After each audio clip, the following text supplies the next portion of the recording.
조갑제 TV 시청자 여러분 안녕하십니까? 2021년 12월 1일입니다. 겨울이 시작된 첫날 아침 8시 14분입니다. 국민의힘에서는 지금 당대표가 당무를 거부하고 윤석열 후보에게 항명하는 모습이 펼쳐지고 있습니다. 중인 환시리에 지금 문재명 세력은 이걸 가지고 이번 선거판을 아주 뒤엎을 요량입니다. 그러나 이런 약점을 제공한 국민의힘 윤석열 후보, 이준석 대표 빨리 수습을 해야 합니다. 수습은 윤석열 후보가 해야 합니다. 그럴 권한이 있습니다. 이 이준석 대표의 행동은 이것은 정신연령이 도대체 몇 살이냐? 중학생 정도도 안 됩니다. 소학교 학생, 소학교를 요새는 초등학교라 그러기도 하고 옛날에는 국민학교라 그랬는데 수준도 안 되고 유치원 수준 정도 되겠습니다. 유치원 투정 부리는 거 이런 투정이 없습니다. 술을 마시다가 이제는 여기까지입니다 라는 알쏭달쏭한 메시지를 남겨놓고 잠적해버렸다. 그런데 측근 두 사람을 데리고 어제 김해공항에 도착하는 사진이 KBS TV에 찍혔습니다. 그러면서 권성동 사무총장이 만나러 가도 만나지지가 않고 해서 이건 완전히 잠적이 아니라 탈영입니다. 왜 제가 이 탈영에 비교하느냐 하면은 선거판은 이 전쟁과 똑같습니다. 선거를 통해서 정권을 잡는데 옛날에는 선거를 하지 않고 전쟁을 하든지 쿠데타를 하든지 암살을 하든지 해가지고 정권을 잡았습니다. 그 결과는 같습니다. 그러니까 모택동은 정치는 피를 흘리지 않는 전쟁이고 전쟁은 피를 흘리는 정치라고 했습니다. 그만큼 이 선거판이 아슬아슬하고 심각한 겁니다. 살얼음판을 걷는 그 선거판에서 당대표가 이렇게 공개적으로 후보를 욕보이고 당무를 거부하고 하는 것은 이게 군대에 비유해서 군대에서 이런 짓 하면은 전투 중에 이런 짓 하면은 어떤 처벌을 받는지 그걸 비유해서 설명하는 게 오히려 좋지 않을까 해서 제가 군형법을 한번 찾아봤습니다. 이렇습니다. 대통령 선거를 전쟁에 비유하면은 윤석열 후보는 총사령관이고 선대위 상임위원장을 겸한 이준석 당대표는 직속보아인 한 작전본부장쯤 되겠습니다. 어제 이준석 대표는 직속상관에게 보고도 하지 않고 허락도 받지 않고 선거라는 전투의 근무지를 이탈 잠적해버렸습니다. 이것은 명백한 적전 탈영입니다. 적 앞에서 탈영한 거죠. 전시 중에 적전 탈영하면은 이건 사형입니다.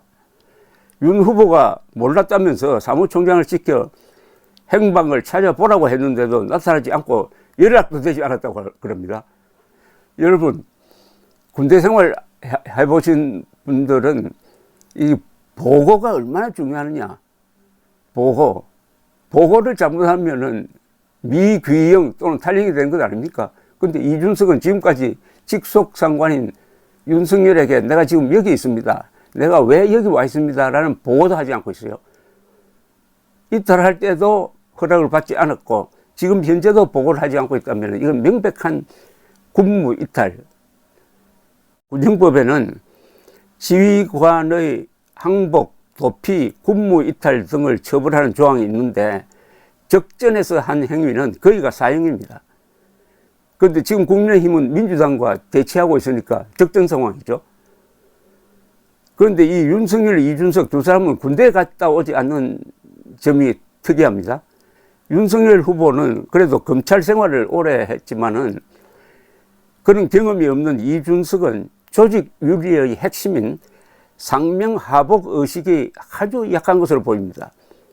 지금 이준석이 직속상관인 윤석열 후보에게 하는 행동은 항명입니다. 그런데 이 항명도 보통 항명이 아니라 국방장관이 대통령에게 항명하는 꼴입니다. 이건 쿠데타죠. 반역이죠. 윤석열 후보는 일단 이 상황을 신속하게 정리해야 합니다. 이거 시간 끌면 큰일 납니다. 아니, 반란 사태가 지금 벌어졌는데 이걸 진압을 해야 적과 싸울 것 아닙니까? 첫째, 이준석 대표에게 빨리 업무에 복귀하라는 명령을 내려야 합니다.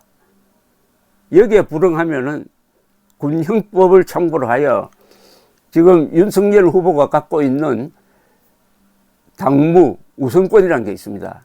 즉, 당헌으로부터 전반에 걸쳐서 독재적 권한을 갖고 있습니다. 그 권한을 행사를 해가지고 빨리 이준석을 정리를 해야 합니다. 그 정리하는 방법은 아마 당헌 당규에 있을 겁니다. 당무를 정지시키든지 아니면 최악의 경우에 당에서 제명을 해버리든지 해야죠. 근데 문제는 신속하게 해야 된다는 겁니다. 지금 전투가 진행 중인 상황입니다. 그러니까 윤석열 후보는 민주당과 싸우기 전에 국민의힘 기강을 먼저 확립해야 합니다. 직속부하가 직속상관에게 보고도 하지 않고 당 내부의 정보를 외부에 누설하는 행위도 처벌감입니다. 국민의힘 당원의 근거 없는 공개적 자당 후보 비방을 해당 행위로 규정을 해가지고 못하도록 해야 됩니다. 스스로를 지킬 수 없는 조직이 악랄한 좌익 정권과 싸워서 정권을 찾아오겠습니까? 이 책임은 윤석열 후보에게 있습니다. 자기가 주어진 권한을 지금까지 행사하지도 않고 이준석이 여기저기 돌아다니면서 자기를 비판하고 하는 것도 그냥 구경만 했지 않습니까? 직속부하가 이렇게 행동하는 것을 방치하는 직속상관은 자격이 없습니다. 윤석열 후보가 군대 안 갔다 온 게, 이준석이 군대 안 갔다 온 게 이럴 때 이런 식으로 나타나는 겁니다. 그동안 윤 후보는 이준석의 일탈 행위를 묵인 또는 방치했습니다. 또 윤 후보는 당무 우선권이라는 거의 독재적 권한을 갖고도 이를 행사하지 않았습니다. 조직의 기강이 무너지도록 한 책임이 있습니다. 이 대표의 항명은 국방장관이 대통령에게 도전하는 것과 같은 쿠데타적 사태니까 거기에 준해서 이것은 이준석의 난이라고 규정하고 오늘 내로 해결해야 됩니다. 이거 며칠 끌면 그만큼 표가 떨어집니다. 이 군형법을 제가 이야기하는 것은 지금 서두에 말씀드렸듯이 이 선거가 전투와 비슷하다는 겁니다. 그리고 대한민국에서는 좌우 대결입니다. 체제를 놓고 지금 싸우고 있는 판입니다. 체제를 놓고 그게 투표 행위지 결과는 전쟁에서 이기는 것이나 전쟁에서 지는 것이나 선거에서 이기는 것이나 선거에서 지는 것이 결과가 같다 이겁니다. 당헌 당규에는 이런 긴급 사태에 대한 규정이 있겠지만은 대선판이라는 비상 상황에서는 전시의 군대처럼 대응한다는 각오로 임해야 합니다. 타이밍이 결정적입니다. 문제 해결에 시간을 끈다든지 놓치면 선거나 전투를 망칩니다. 윤석열이 이 사태를 어떻게 해결하는지를 지켜보고 윤석열을 찍을지 말지 결정하려는 국민들이 많습니다. 언론은 그동안에